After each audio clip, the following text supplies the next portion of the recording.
कृष्णाय वासुदेवाय हरे परमात्मने प्रातः क्लेशनाशाय गोविंदाय नमो नमः। ओम नमो भगवते वासुदेवाय।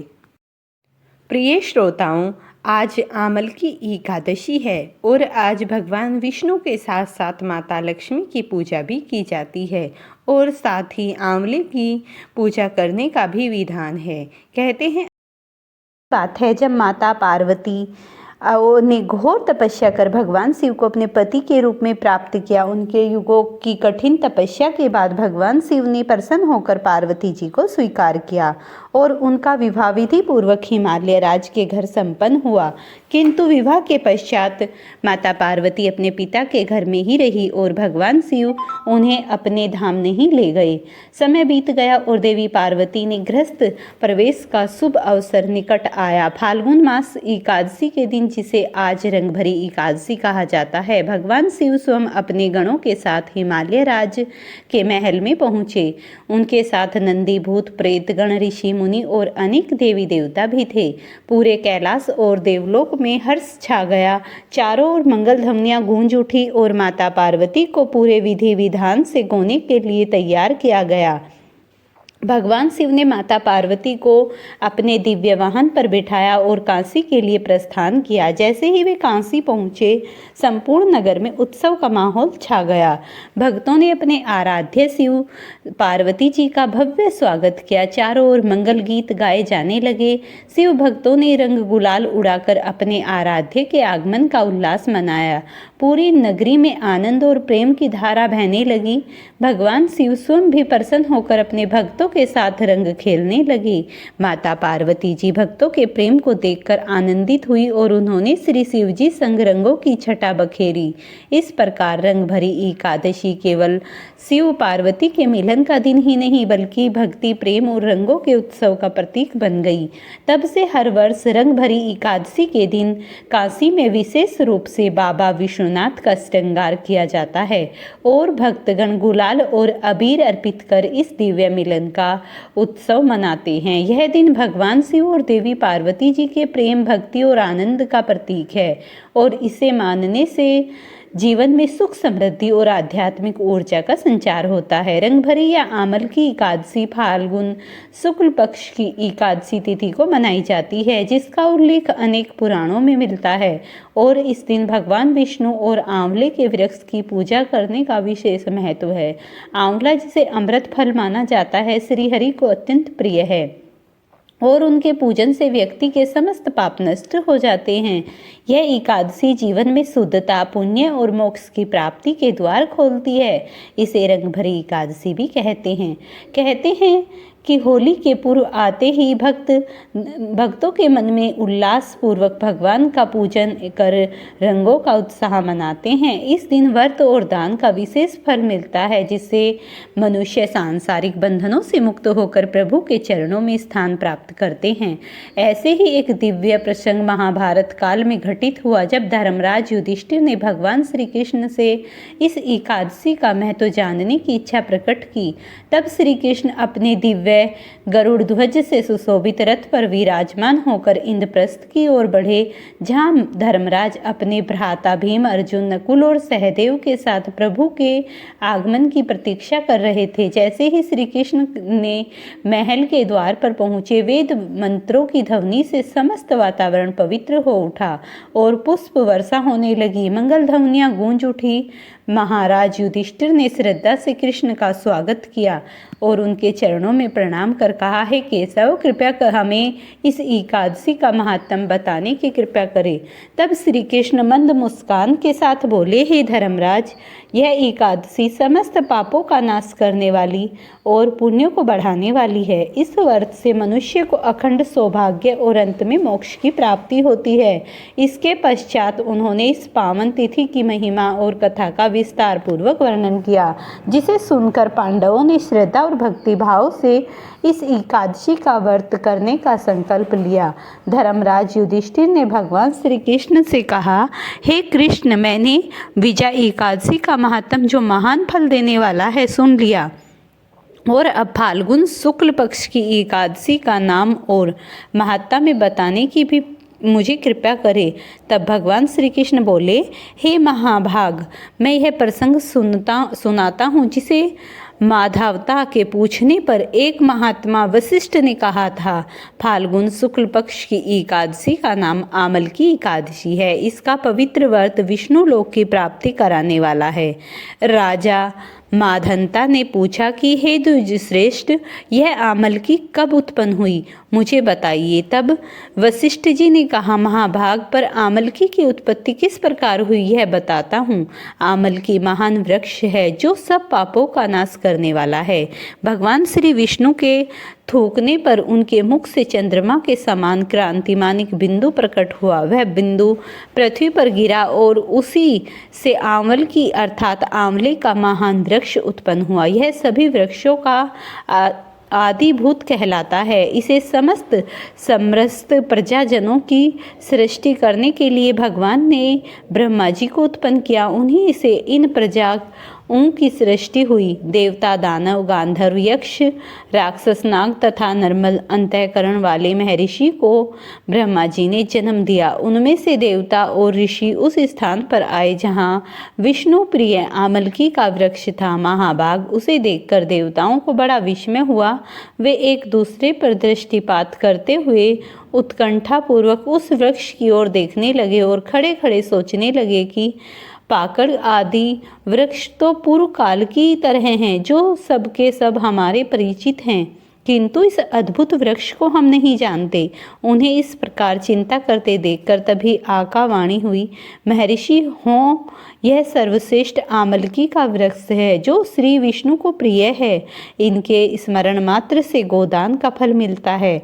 स्पर्श करने से इससे 2 गुना और फल भक्षण करने से 3 गुना फल पुण्य प्राप्त होता है। इसीलिए सदा प्रयत्न पूर्वक आमलकी का सेवन करना चाहिए। यह सब पापों को हराने वाला वैष्णव वृक्ष बताया गया है। इसके मूल भाग में श्री विष्णु, उप पूर्वी भाग में श्री ब्रह्मा, स्कंद में परमेश्वर, भगवान रुद्र, शाखाओं में मुनि, टहनियों में देवता, पत्तों में वसु, फूलों में मरुद्र गण और फलों में समस्त प्रजापति वास करते हैं। आमलकी सर्वदेवमयी बताई गई है। तस्य मूले स्त्रिये विष्णु शस्त्र दवम च पितामह स कंधे न भगवान रुद्रे संस्थाय मनुष्य सैवे प्रकाशासु देविता पर्णसु वैशव देव पुष्पेश मरुस्थल पूज्य हैं। ऋषि बोले, अव्यक्त स्वरूप से बोले जाने वाले महाभाग, हम लोग आपको क्या समझा, आप कौन हैं, देवता हैं या कोई, हमें ठीक ठीक बताइए। आकाशवाणी हुई तो संपूर्ण भूतों के कर्ता और समस्त भुवन के सृष्टा हैं, जिन्हें विद्वान पुरुष भी कठिन से देख पाते हैं। वही सनातन विष्णु मैं हूँ। देवादिदेव भगवान विष्णु का कथन सुनकर उन ब्रह्मा कुमार महर्षियों के नेत्र आश्चर्य से चकित हो उठे और उन्हें विस्मय हुआ। वे आदि अंत रहित भगवान की स्तुति करने लगे। ऋषि बोले, संपूर्ण भूतों के आत्मभूत आत्मा एवं परमात्मा को नमस्कार है। अपनी महिमा से कभी आयोचित न होने वाले नित्य प्रणाम अंतःहित परमेश्वर को मैं बारंबार प्रणाम करता हूँ। दामोदर कवि और यज्ञेश को मैं प्रणाम करता हूँ। आप विश्व के स्वामी हैं, आपको मैं नमस्कार करता हूँ। ऋषियों के इस प्रकार स्तुति करने पर भगवान श्री संतुष्ट हुए और बोले, महर्षि हो, तुम्हें कौन सा अभीष्ट वर दूं? ऋषि बोले, भगवान, यदि आप संतुष्ट हैं तो हम लोगों के हित के लिए कोई ऐसा व्रत बतलाइए जो स्वर्ग और मोक्ष के लिए फलदायी हो। श्री विष्णु बोले, हे महर्षि, फाल्गुन मास के शुक्ल पक्ष में यदि पुष्प नक्षत्र के युक्त द्वादशी हो तो वह महान पुण्य देने वाली और बड़े बड़े पादकों का नाश करने वाली होती है। द्विज, वो उसमें जो विशेष कर्तव्य है उसको सुना। आमलकी एकादशी में आंवले के वृक्ष के पास जाकर वहां रात्रि में जागरण करना चाहिए, जिससे मनुष्य समस्त पापों से छूट जाता है और सहस्त्र गोदान का फल प्राप्त होता है। विप्रगणों, यह व्रतों में उत्तम व्रत है जिसे मैं तुम्हारे लिए बतला रहा हूँ। फिर भगवान बोले, इस व्रत की विधि और यह पूर्ण कैसे होता है, इसे देवता नमस्कार और मंत्र कौन कौन से बताए गए हैं, उस समय स्नान और दान कैसे किया जाता है, पूजन की कौन सी विधि है और उसके लिए मंत्र क्या है, इन सब बातों का यथार्थ रूप से कृपया वर्णन कीजिए। भगवान श्री विष्णु ने कहा, द्विज, जो भी इस व्रत को उत्तम विधि और उसको श्रवण करेगा, एकादशी को प्रातः काल दंत धावन करके यह संकल्प करे कि हे पुण्य राकाश, हे ऐचैत्य, मैं एकादशी को निराहार रहकर दूसरे दिन भोजन करूंगा, आप मुझे अपनी शरण में रखें। ऐसे नियम लेने के बाद पतित, चोर, पाखंडी, दुराचारी, मर्यादा भंग करने वाला और गुरु पत्नी गामी मनुष्यों से वार्तालाप ना करे, अपने मन को वश में रखते हुए नदी में, पोखर में, कुएं या पर या फिर घर में ही स्नान करे। स्नान करने से पहले शरीर में मिट्टी लगाएं और इस प्रकार कहे, अशु कांति रथ कांते विष्णु वसुधरे मृत्यु के हर में पापम जन्मों कोट्या सामाजित, अर्थात हे वसुंधरे, तुम्हारे ऊपर अशु और रथ चला करते हैं तथा वामन अवतार के समय भगवान विष्णु ने भी तुम्हें अपने पैरों में नापा था। मृत्यु के मैंने करोड़ों जन्मों में जो पाप किए हैं, मेरे उन सभी पापों को हर लो। फिर स्नान करते हुए इस प्रकार कहे, जल की अधिष्ठात्री देवी, हे माता, तुम संपूर्ण भूतों के लिए जीवन में वही जीवन जो श्वेत और उर्दादी जाति के जीवों को भी रक्षक हैं, आप रसों की स्वामिनी हैं, आपको नमस्कार है।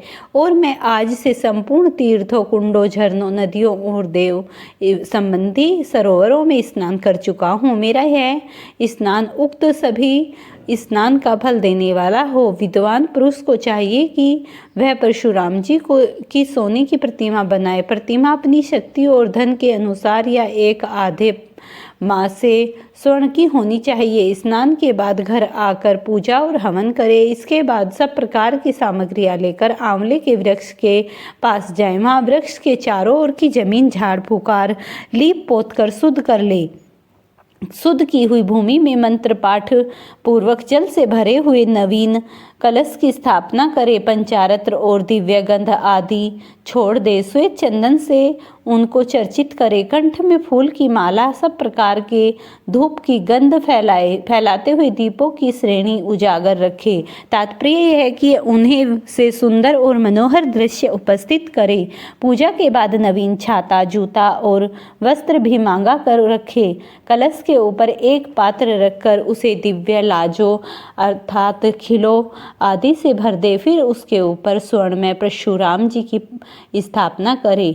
वशोकाय नमः कहकर उनके चरणों की विश्वेश्वर रोपण नमः से दोनों घुटनों की उग्रह नमः से जांघों की दामोदर नमः से कटिभाग की पादनाभ नमः से उदर की श्रीवत्स धारण नमः से वक्ष स्थल की चक्र नमः से बाहा की गद नमः से दाहिनी बाहा की बैकुंठ नमः से कंठ की यज्ञ मुखाय नमः से मुख की विशोक निधि नमः से नासिका की वासुदेवाय नमः से नेत्रों की वामन्नम से ललाट की सर्वाण्मिक अंगों और मस्तक की पूजा करें। यही पूजा के मंत्र हैं। इसके बाद भक्ति युक्त चित्त से शुद्ध फल के द्वारा देवाधिदेव परशुराम जी को अर्घ्य प्रदान करें। अर्घ्य देते समय इस प्रकार कहे, हे देवेश्वर जन्म जगदीभ्य नंदन आदि श्री विष्णु स्वरूप परशुराम जी, मैं आपको नमस्कार करता हूँ। आपको नमस्कार है। आंवले के फल के साथ दिया हुआ मेरा यह अर्घ्य कृपया ग्रहण कीजिए। इसके बाद भक्ति युक्त चित्त से जागरण करें। नित्य संगीत, वाद, धार्मिक उपाख्यान या फिर श्री विष्णु संबंधी कथा वार्ता आदि के द्वारा वह रात्रि व्यतीत करे। उसके बाद विष्णु भगवान के नाम लेकर आमल की वृक्ष की परिक्रमा 108 या 28 बार करे। फिर सवेरे होने पर श्री हरि की आरती करे।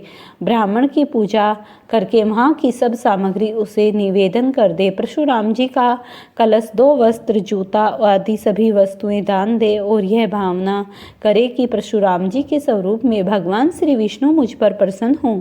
इसके बाद आमल की का स्पर्श करके उनकी दक्षिणा अर्थात परिक्रमा करें और स्नान करने के बाद विधि पूर्वक ब्राह्मणों को भोजन कराएं।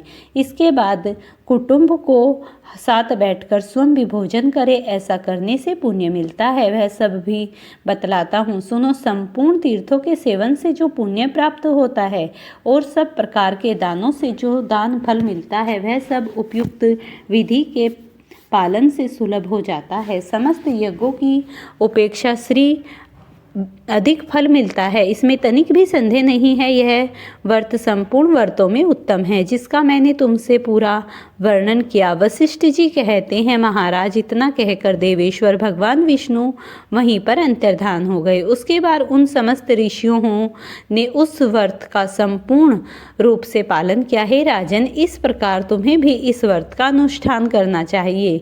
भगवान श्री कृष्ण कहते हैं, हे युधिष्ठिर, यह द्वंद व्रत मनुष्यों को सभी पापों से मुक्त कराने वाला है। अब मैं तुम्हें आमल की एकादशी व्रत से जुड़ा हुआ एक प्रसंग भी सुनाता हूँ, इसे ध्यान पूर्वक सुनो। जिसे एक समय राजा माधाता ने पूछने पर महर्षि वशिष्ठ ने कहा था, एक बार वेदिश नाम से एक नगर था, जिसमें ब्राह्मण, क्षत्रिय, वैश्य और शूद्र चारों वर्ण का आना सहित रहा करते थे। उस नगर में सदैव वेद ध्वनि गूंजा करती थी तथा पापी, दुराचारी और नास्तिक उस नगर में कोई नहीं था। उस नगर में चैत नाम से एक चंद्रवंशी राजा राज्य करता था। वह अत्यंत विद्वान और धार्मिक था। उस नगर में कोई भी व्यक्ति दरिद्र और कंजूस नहीं था। सभी नगरवासी विष्णु भक्त थे और आभा, वृद्ध, स्त्री, पुरुष एकादशी का व्रत किया करते थे। एक समय फाल्गुन माह के शुक्ल पक्ष की आमल की एकादशी आई। उस दिन राजा, प्रजा और बाल व्रत सबने हर्षपूर्वक व्रत किया। राजा अपनी प्रजा के साथ मंदिर में जाकर पूर्ण कुंभ स्थापित करके धूप, दीप, नैवेद्य, पंचारत्न आदि से धात्री अर्थात आंवले का पूजन करने लगा और इस प्रकार स्तुति करने लगा, हे धात्री, आप स्वरूप हो, आप ब्रह्मा जी द्वारा उत्पन्न हो और समस्त पापों का नाश करने वाली हो। आपको नमस्कार है। अब आप मेरा यह अर्घ्य स्वीकार करें। आप श्री रामचंद्र जी द्वारा सम्मानित हो। मैं आपकी प्रार्थना करता हूँ, अतः आप मेरे समस्त पापों का नाश करो। फिर उस मंदिर में सभी ने रात्रि में जागरण किया और रात के समय वहाँ पर एक बहेलिया आया जो अत्यंत पापी और दुराचारी था और वह अपने कुटुंब का पालन जीव हत्या करने के लिए क्या करता था। भूख और प्यास से अत्यंत व्याकुल वह बहेलिया उस जागरण को देखने के लिए मंदिर के एक कोने में बैठ गया और विष्णु भगवान तथा एकादशी के महात्म्य की कथा सुनने लगा। इस प्रकार अन्य मनुष्यों की तरह उसने भी सारी रात जागरण में बिता दी। प्रातःकाल होते ही सब लोग अपने घर चले गए तो बहेलिया भी अपने घर चला गया। उसने भोजन किया और कुछ समय बीतने के पश्चात उस बहेलिया की मृत्यु हो गई। मगर उस अमल की एकादशी के व्रत और जागरण से उसने अगले जन्म में राजा विदुर के घर जन्म लिया और उसका नाम वशुतम। पर वह चतुरंगिनी सेना के सहित तथा धन धान्य से युक्त होकर 1000 ग्रामों का पालन करने लगा। वह तेज में सूर्य के समान, क्रांति में चंद्रमा के समान, वीरता में भगवान विष्णु के समान और क्षमा में पृथ्वी के समान था। वह अत्यंत धार्मिक, सत्यवादी, कर्मवीर और विष्णु भक्त था। वह प्रजा का समान भाव से पालन करता था। दान देना उसका नित्य कर्तव्य था। एक दिन राजा शिकार खेलने देव योग में वह सारा मार्ग भूल गया। दिशा ज्ञान न रहने के कारण वह उसी वन में एक वृक्ष के नीचे थोड़ी देर के लिए सो गया। पहाड़ी मलछा वहां पर आ गए और राजा को अकेला देखकर मारो मारो शब्द कहते हुए राजा की ओर दौड़े। मूले कहने लगे कि इसी दुष्ट राजा ने हमारे माता पिता, पुत्र पौत्र आदि अनेक संबंधियों को मारा है और देश से निकाल दिया है, अतः इसको अवश्य ही मारना चाहिए। ऐसा कहकर वे मलच्छ उस राजा को मारने दौड़े। इस प्रकार अनेक ही अस्त्र शस्त्र उसके ऊपर फेंकने लगे और अस्त्र शस्त्र राजा के शरीर पर गिरे तो ही नष्ट हो जाते और उनका वार पुष्प के समान प्रतीत होता। देखते ही देखते उन लेचों के अस्त्र शस्त्र उल्टा उन्हीं पर प्रहार करने लगे, जिससे वे मूर्छित होकर गिरने लगे और उसी समय राजा के शरीर से एक दिव्य स्त्री उत्पन्न हुई। वह स्त्री अत्यंत सुंदर होते हुए भी उसकी भ्रुकुटी टेढ़ी थी। उसकी आंखों से लाल लाल अग्नि निकल रही थी, जिससे वह दूसरे काल के समान प्रतीक होती थी। स्त्री मलेच्छों को मारने दौड़ी और थोड़ी ही देर में उसने सब मलच्छों को काल की गाल में पहुंचा दिया। जब राजा सोकर उठा तो उसने मलच्छों को मरा हुआ देखकर कहा कि इन शत्रुओं को किसने मारा है और इस वन में कौन मेरा हितैषी रहता है। ऐसा विचार वह करने लगा। एक आकाशवाणी हुई, हे राजन, इस संसार में श्री विष्णु भगवान के अतिरिक्त कौन सी तेरी सहायता कर सकता है।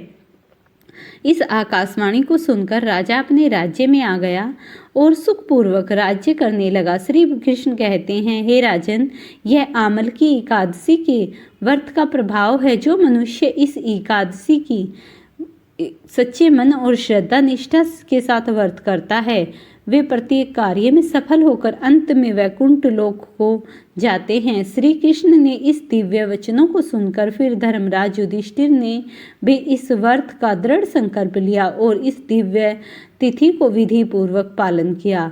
उस दिन से यह व्रत अक्षय पुण्य देने वाला, श्री विष्णु और विष्णु कृपा प्राप्त करने वाला और समस्त गृहस्थ बांधवों को बाधाओं को हराने वाला, और जो भी श्रद्धालु इस कथा को श्रद्धा और भक्ति के साथ सुनते हैं, वहीं समस्त पापों से मुक्त होकर जीवन में सुख समृद्धि और अंत में मोक्ष प्राप्त करते हैं। आप सभी की मनोकामनाएं पूर्ण हों। अब आप दूसरी कथा सुनिए। एक बार श्री नारद जी बैकुंठ लोक गए। वहाँ उन्होंने भगवान श्री लक्ष्मी नारायण को प्रणाम कर फिर नारद जी ने प्रभु से कहा, धरती पर ऐसा आपका प्रभाव कम हो रहा है। धर्म पर चलने वाले लोगों को कुछ भी धर्म अच्छा नहीं लगता। पाप कर रहे हैं, उनका भला कैसे हो सकता है। तब भगवान श्री हरि कहने लगे, हे देव ऋषि, जो जैसा करता है यह सब नियति के कारण हो रहा है। तब श्री हरि ने की बात सुनकर नारद जी बोले, प्रभु, मैं तो देखकर आया हूँ कि पापियों को तो अच्छा फल मिल रहा है, लेकिन भला करने वाले लोगों को बुरा फल मिल रहा है, उन्हें दुख भोगने पड़ रहे हैं। भगवान ने कहा, देव ऋषि, ऐसी घटना बताओ जिससे तुम्हें यह लग रहा हो। नारद जी कहने लगे, प्रभु, अभी अभी मैं एक जंगल में गया हूँ। वहाँ पर एक गाय दलदल में फंसी हुई थी और वह बचने वाली ही थी। थोड़ी ही देर में मैंने उसे देखा कि एक चोर उधर से गुजरा और दलदल में फंसी हुई गाय को देखकर वहां रुका तक नहीं, बल्कि उस गाय पर पैर मारकर वह दलदल में भरा हुआ गड्ढा लांघ कर आगे निकल गया। आगे तो उस चोर को सोने की मोहरों से भरी एक थैली मिली। थोड़ी ही देर बाद वह वहाँ से एक साधु महाराज आए। उन्होंने उस गाय को दलदल में फंसा देखा तो गाय को बाहर निकालने की पूरी कोशिश की और पूरी ताकत लगाकर उन्होंने गाय को बाहर निकालने का प्रयास किया। वह साधु महाराज खुद दलदल में लथपथ हो गए थे। तब वह साधु महाराज आगे बढ़े तो एक गड्ढे में गिर गए और उन्हें चोट लग गई। प्रभु, आप ही बताइए, यह कौन सा न्याय है। नारद जी की बात पूछने पर एक गाय को बचाने के लिए दलदल से बाहर निकलने के कारण उनके बहुत पुण्य बढ़ गए। उनकी मृत्यु बस एक छोटी सी चोट में बदल गई। इंसान के कर्म ही उसका भाग्य तय होता है देवऋषि, इसीलिए अच्छे कर्म करना कभी भी नहीं छोड़ना चाहिए। श्री हरि की बात सुनकर देवऋषि नारद मुस्कुराते हुए प्रभु को प्रणाम करते हुए, हो आमला एकादशी की जय हो। अब आप आरती सुनिए। ओम जय एकादशी, जय एकादशी, जय एकादशी माता। विष्णु पूजा व्रत को धारण कर सकती मुक्ति पाता। ओम जय एकादशी माता। तेरे नाम घिनाऊं देवी, भक्ति प्रदान करनी। गण गौरव कुई देनी, माता शास्त्रों में वरनी। मार्गशीर्ष के कृष्ण पक्ष की उत्पन्ना, विश्वतारिणी का जन्म हुआ। शुक्ल पक्ष में हुई मोक्षदा, मुक्तिदाता बन आई। पौष के कृष्ण पक्ष की सफला नामक है। शुक्ल पक्ष में होए पुत्र दा आनंद अधिक रहे। नाम सट तिला माघ मास में कृष्ण पक्ष आवे। शुक्ल पक्ष में जया कहावे विजय सदा पावे। विजय फागुन कृष्ण पक्ष में शुक्ला अमला की। पाप मोचनी कृष्ण पक्ष में चैत महाबली की। चैत शुक्ल में नाम कामदा धन देने वाली। नाम वरुथनी कृष्ण पक्ष में वैशाख महावाली। शुक्ल पक्ष में होए मोहिनी अपराजेष्ठ कृष्ण पक्षी। नाम निर्जला सब सुख करनी शुक्ल पक्ष रखी। योगनी नाम आषाढ़ में जानो कृष्ण पक्ष करनी। देवस्यानी नाम कहावे शुक्ल पक्ष धरी। कामे का श्रवण मास में आवे कृष्ण पक्ष कहिए। श्रावण शुक्ला होए पवित्रता आनंद से रहिए। अजा भाद्रपद कृष्ण पक्ष की परिवर्तनी शुक्ला। इंदिरा अश्विन कृष्ण पक्ष में वर्त से भवसागर निकला। पापंकुशा है शुक्ल पक्ष में पाप हरण का हारी। रमा मास में कार्तिक में आवे सुखदायक भारी। देवोत्थान शुक्ल पक्ष की सुखनाशक मैया। लोंद मास की करो विनती पार करो नैया। परमा कृष्ण पक्ष में होती जन मंगल करनी। शुक्ल लोंद में होए पापनी दुख दरिद्रता हरनी। जो कोई आरती एकादशी की भक्ति सहित गावे। जन रघुनाथ स्वर्ग का वासा निश्चय ही पावे। ओम जय एकादशी मैया। जय एकादशी मैया।